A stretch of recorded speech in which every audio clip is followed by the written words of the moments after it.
అరే తిరుపతి చోరా, నెత్తి నొప్పి, మెడల నొప్పి, కాళ్ళ నొప్పులు, చేతుల నొప్పి, సర్ది, దగ్గు, పర్షం వీటిలన్నిటికీ జప్పున పోయి గోళీలు ఎందుకు రాపోరా? మంగ్లీ మళ్ళేందో ములుగుతున్నది. అయితారం వచ్చిందంటే చాలు ములుగుతూనే ఉంటది గేమే. ఉత్త పందొంగ తయారైంది. కాయకర్మూరా బాపు, ఈ పోరడు ఇంకా వస్తలేడు కదా. మంగ్లీ, ఓ మంగ్లీ, ఎందుకమ్మా గట్ల చూస్తున్నావు? గుడ్లతోనే మింగేటట్టున్నావు కదా, గుడ్ల గుబ్బ లెక్క. ఓ ఎట్లా కనిపిస్తున్నా నీ కళ్ళకి? ముద్ద మింగి నీకే ఓపిక లేదంటే ఈమెను మింగుతానంట ఇంకా. అవుగన్ని అయితారం విడిచిపెట్టావా నువ్వు? ఎప్పటికీ రోగాల సాయితేనే చేస్తావా? కావాలని తెచ్చుకుంటానా నేనేమన్నా? నన్నే వదులుతలేవు ఈ రోగాలు పాడుగాను. మరెందుకు నీకు గంతగానం జ్వరాలు వస్తున్నాయి? ఒక్క జ్వరమేంది, దగ్గు, పర్షం, నెత్తి నొప్పి, కాళ్ళు చేతులు గుంజుడు. అబ్బా అమ్మో, లోకంలో ఉన్న రోగాలన్నీ నీ పెయినైలు చేసుకున్నట్టున్నాయి కదా.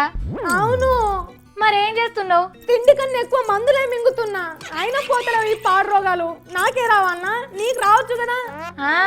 పండ్లు జ్యూసులు కూడా అన్ని మంచిగానే పట్టిస్తావు కదా, మరి ఎందుకు వస్తున్నాయి ఊకూకి నీకే? ఏమో. అరే ఇంత ఆశంగానారా వచ్చేది? పోయిగా. మంగ్లీ, నాకు ఇప్పుడు అర్థమైంది నీకెందుకు తక్కువ అయితే లేదు. ఏమర్థమైంది చెప్పు. నాకెరకైంది కానీ నేను చెప్పా. ఎందుకు చెప్పు చెప్పు. సరే చెప్తా గాని, మరి నన్ను రోజు ఇబ్బంది పెట్టకుండా ఆర్తలు చెప్పాలి, సరేనా? ఏడ దొరికినావమ్మా నాకు. సర్లే, ఇబ్బంది పెట్టను చెప్పు. నీకెన్ని చేతులు ఉన్నాయి? నువ్వు మింగే గోళీలేంది? నీకు వచ్చిన రోగం ఏంది? నువ్వు మింగే గోళీలేంది? కడుపు నొప్పి కోటి, కాలు నొప్పి కోటి, పడిశాన్ కోటి, దగ్గు కోటి, దమ్ము కోటి, నెత్తి నొప్పి కోటి, నిద్రకు మళ్ళోటి. బిత్తిరి మంగ్లీ, నీ కాళ్ళు ఎన్ని ఉంటాయి? నాకేమైనా సపరేట్ ఉంటాయా? అందరికి ఉన్నట్టే 2 కాళ్ళు ఉంటాయి. మరి 2 కాళ్ళకు 2 తీర్ల చెప్పులు వేసుకుంటావా? ఒకటే జత వేసుకుంటావా? అబ్బా వరిపి ఎక్కువ చెప్పు జల్దినా. చూసినవా, కాలుకు తీరొక్క చెప్పు వేసుకుంటేనే పిసలేసిందంటే పెయ్యికి తీరొక్క రోగాలు వస్తే పెయ్యికి ఏం కావాలి?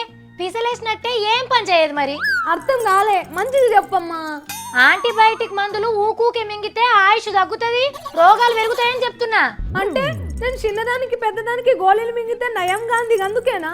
మరి గోళీలు మింగి మింగి నీ పెయ్యిల మందు పని చేయకుండా పోతుంది, గందుకే కుసకుస అవుతున్నావు ఊకే.